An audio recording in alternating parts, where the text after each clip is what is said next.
Hi guys, मैं फिर उपस्थित हूँ आप सभी नटखट मित्रों के समक्ष और आप देख रहे हैं मनीष जोहरी ब्रिजवासी ब्लॉग। कल हमने जो थोड़ा बहुत हमारे जितना भी हमने ज्ञान है, जो अध्ययन करा है, हमने जिस ज्ञान का वो दुनिया को ही देख कर करा है। जहाँ जहाँ हम जिस जिस आश्रमों में, जिस जिस मंदिरों में और जिस जिस हिसाब से हमने प्रस्तुतिकरण देखा है, उसके आधार पे अपनी उसी की प्रस्तुति आपके सामने हमने जो प्रस्तुत करी थी। क्योंकि क्या है, मंदिरों में भी बड़ा चलता है ये पैसा। लोग बाग मंदिरों में भी दान के दान तो चलो एक आदमी के अंदर से आत्मश्रद्धा है जो प्रस्तुत करके उस पेटी में डाल रहा है, वो कोई उसके लिए तो हम किसी को भी नहीं टोकते। लंबी लंबी लाइनें लगी रहती हैं और आप वीआईपी कोटे से दर्शन कराने की व्यवस्था है। एक बात बताओ, क्या गरीब आदमी ठाकुर जी के दर्शन करने के लिए ललायत नहीं रहता है? उसकी इच्छा नहीं होती है कि ठाकुर की दर्शन करूं किसी भी मंदिर में जाकर, किसी भी स्थान पर जाकर, किसी भी प्रकार से? क्या वीआईपी है इस खेल के लिए? हम लोग कुछ नहीं है? ऐसा कोई भगवान ने प्राविधान तो नहीं बना रखा है किसी भी प्रकार से कि साहब किसी भी मंदिर में जाओगे तो पहले आप दर्शन पाओगे, पैसे दे दो, टोकन ले लो। किसी भी मंदिर में चले जाओ, मैं किसी चीज़ का खंडन नहीं कर रहा हूँ। मैं जो दिव्य प्रस्तुतिकरण सब जगह हो रहा है उसके आधार पे बोल रहा हूँ और मेरा कोई अभिप्राय नहीं है। लोगों, देखो, हम सब एक है तो सबको एक ही थाली में नापना चाहिए, सबको एक ही तराजू में तोलना चाहिए, सबको एक ही आधार से आकलन करना चाहिए उन सब व्यक्तियों का। हम अपने देश के हैं, हिंदुस्तान के। किसी भी प्रकार से किसी को भी कमज़ोर मत समझो। गरीब है तो क्या इसका मतलब क्या उसको भगवान की दर्शन नहीं करने दिए जाएंगे? करने दिए जाने चाहिए। ये नहीं कि वीआईपी कोटे से 1 घंटे 2 घंटे से अगला लाइन में लगा हुआ है, वीआईपी आ गया और खट्टे घुस गए और अंदर। क्या है ये? पहले अपनी प्रजा के लिए होना चाहिए, बाद में राजा तो करता ही रहता है दर्शन। ऐसे देश को इन कहने का मतलब ही तोल रहे हैं पैसे के तराजू में लोग बाग। मैं इसका खंडन करता हूँ।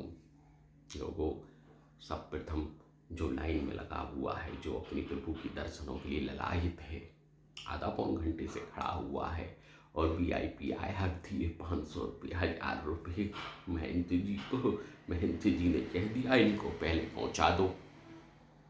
क्या है ये सब? एक समान होना चाहिए सब देश अपने अंदर। देश के अंदर जितने भी मंदिर हैं, मैं उसके लिए प्रस्तुतिकरण कर रहा हूँ आज। मेरा तो सबसे यही कहना होगा दोस्तों, हम सब अपने ही देश के हैं और अपने देश में ही रहते हैं और अपने लिए सब एक हैं, एक समान है। चाहे वो गरीब हो, चाहे अमीर हो, चाहे बीच का मध्यम वर्गीय आदमी हो। यही मेरा कहना है। और आज एक नया प्रस्तुतिकरण करते हैं, दिव्य प्रभु की लीलाओं का गाथन करते हैं, उसका आनंद उल्लास पाते हैं। ये सांसारिक गतिविधियों से दूर हटते हैं। चर्चा में इन इन इन चर्चाओं में कुछ नहीं रखा हुआ है, क्योंकि ये आडंबर है, सब मंदिरों में भी है, चल रहा है। पहले 10 पैसे दे दो, आ जाओ अंदर। वो जो बेचारा खड़ा हुआ है घंटों से लाइन के अंदर, बेचारा वो बैठा हुआ है, ताक रहा है, मेरे प्रभु मुझे दर्शन दे दो। मेरे पास पैसे नहीं है देने के लिए जो मैं पहले जा सकता हूँ दर्शन करने के लिए। ऐसा नहीं है बच्चों, दोस्तों, बच्चों, गलती से निकल गया। मेरा कहने का अभिप्राय ये होगा, सबको समान तराजू में तोलो, एक सबको। तो अब चलते हैं अपने आज के ब्रज के व्याख्यान प्रस्तुत करते हैं। हम तो ब्रज के ही हैं और ब्रज के ही रहेंगे। और होली और अपनी शिवरात्रि का प्राकट्य हो रहा है बाबा भोलेनाथ की आनंद के, उल्लास के। तो ब्रज में बड़ा ही उल्लास होता है। महाशिवरात्रि के दिन ठाकुर जी की 4 पहर की पूजा का बहुत तगड़ा विधान है। श्री रंगेश्वर महादेव पर बना हुआ है। मथुरा के अंदर महासब वितरण चलता है, ठंडाई का, प्रसादियों का, जो जो होता है, जिस जिस आधार से जो व्यक्ति अपनी श्रद्धानुसार काम करना चाहता है, उसी आधार से ही वो अपनी आधारशिला रखता है। ये है वो आधारशिला धन। जिसका जो है किसी को 100 रुपये देने 100 दे रहा है, कोई 50 देने 50 दे रहा है, कोई 1000 दे रहा है, कोई 500 दे रहा है, कोई हजारों लाखों दे रहा है। तो दान की कोई पराकाष्ठा नहीं है। आज इसी चर्चा पे चित्रण प्रस्तुत करते हैं। एक बार श्री ठाकुर जी के मंदिर में मथुरा के अंदर एक विग्रह है द्वारकाधीश स्वामी पाठ की। तो एक सच्ची घटना है भक्त की पराकाष्ठाओं की। एक बेचारा गरीब बुढ़िया थी, ये भी इसी कलयुग की बात है, ज्यादा 30-35 साल पुरानी होगी। हमने सुना है अपने कानों से महाप्रस्तुतिकरण। वो बुढ़िया बेचारी नित्य नियम से रोज ठाकुर जी की सेवा करती थी। जितने भी उसके पास पैसे की व्यवस्था होती थी उसमें अपनी आजीविका चलाती थी। अपनी अकेली बुढ़िया थी, उसका कोई बच्चा नहीं था, पति भी मर चुका था उसका। जिस भी माध्यम से जो भी सेवा पूजा करके जिस भी आधार से वो पैसे कमाती थी, अपनी आजीविका चलाती थी। अब एक दिन उसके दिमाग में ये सूझा कि मुझको थोड़ा और ठाकुर जी के लिए भी करना चाहिए। 1 रुपया, 1.25 रुपया, 5 रुपया, 10 रुपया, जो भी उसके मन में प्रस्तुतिकरण हुआ चढ़ाने के लिए, चढ़ावे का सत्य घटना है ये भी। तो उसने उस अपने आधार से 5 रुपया को नोट, पहले कागज का नोट चलता था, बाद में चिल्लर आई है सब, ये कागज का 5 रुपये का नोट गुल्लक में डालने के लिए बेचारी लकड़ी लेके चल रही है। वृद्ध अवस्था थी, डालने के लिए अपने दान पेटिका में एक पीछे से धनवान सेठ राजाधिराज चले आ रहे हैं। सांसारिक राजा है वो एक ही राजा तो एक ही है, मैं जिसको मानता हूँ ऊपर वाले को। ये सब मेरे लिए मच्छर है प्रभु की कृपा से, क्योंकि राजाओं का राजा है वो, महाराजा है प्रभु हमारे ठाकुर गोविंद। तो साहब सेठ ने बेचारी बुढ़िया का, यानी कि मुझे डालना है क्योंकि उसमें बंडल थे नोटों के। गुरु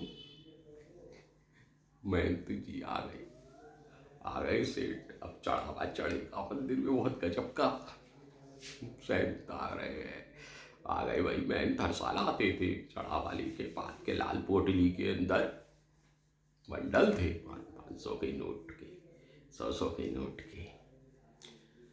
बेचारी बुढ़िया साइड में करके वो महंत जी ने पहले उसका प्रस्तुतिकरण ले लिया।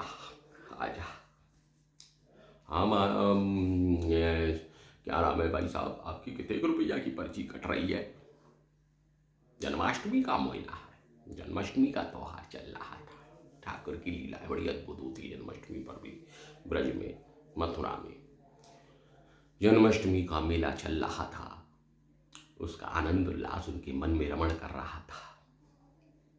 बोले काट दो 51,000 रुपये। 51,000 उस समय बहुत होते, आज के कम से कम मान लो 15 लाख 10 लाख। 51,000 35 साल पहले आकलन करना, सोने के आधार से ही कर लेना कि उस समय सोना क्या भाव आता था 35 साल पहले और आज सोना क्या भाव है। हम तो इसी आधार से धन का आकलन करते हैं। तो उसने 51,000 रुपये की पर्ची बेचारी उसकी सेठ की काट दी, बेचारी बुढ़िया को साइड में कर दिया। वो भी चंदे के लिए लेकर आई थी 5 का नोट देने के टाइम।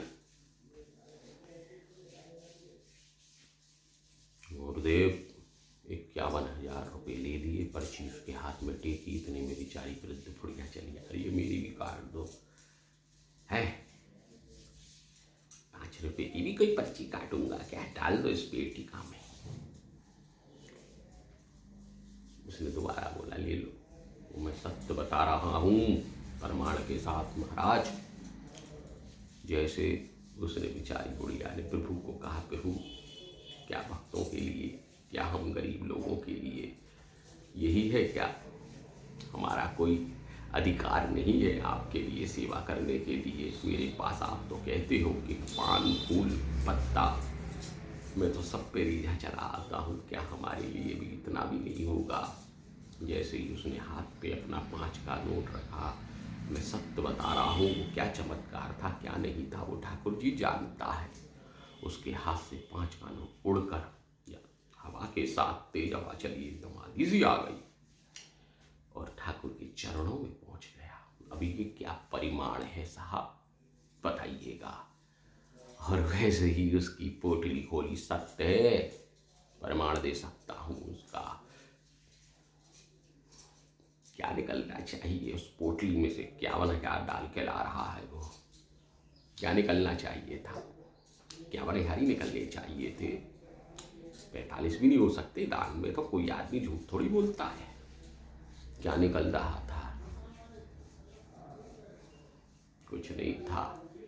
पत्ते पड़े हुए हैं 50,000, 51,000 के पत्ते का मतलब पेड़ों के पत्ते हो गए।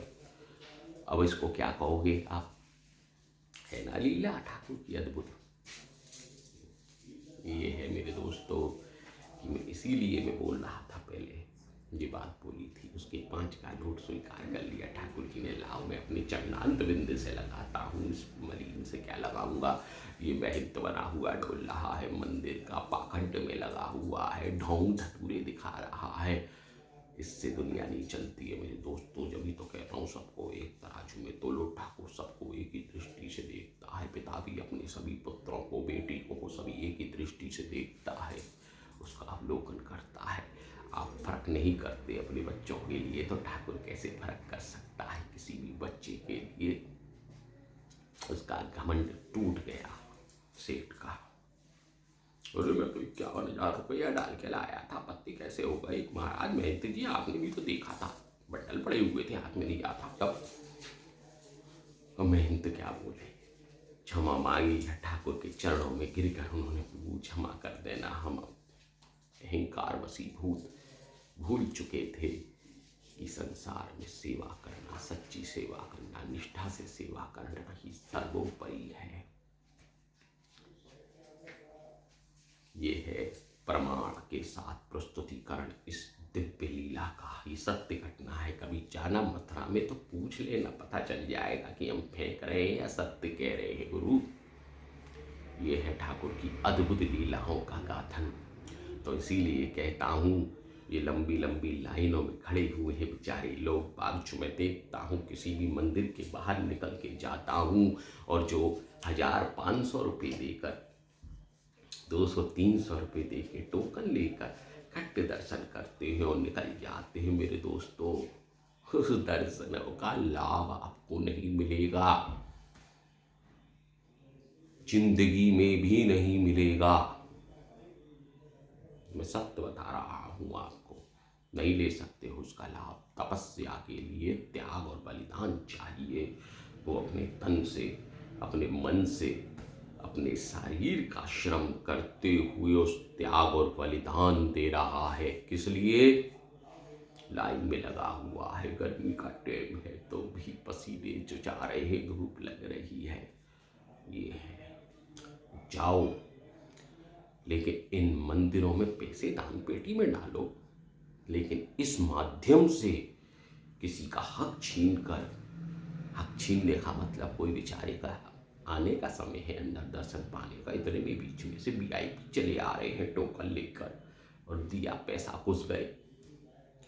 उसकी बद्दुआ के भागीदार हो जाओगे तुम सब लोग, समझे।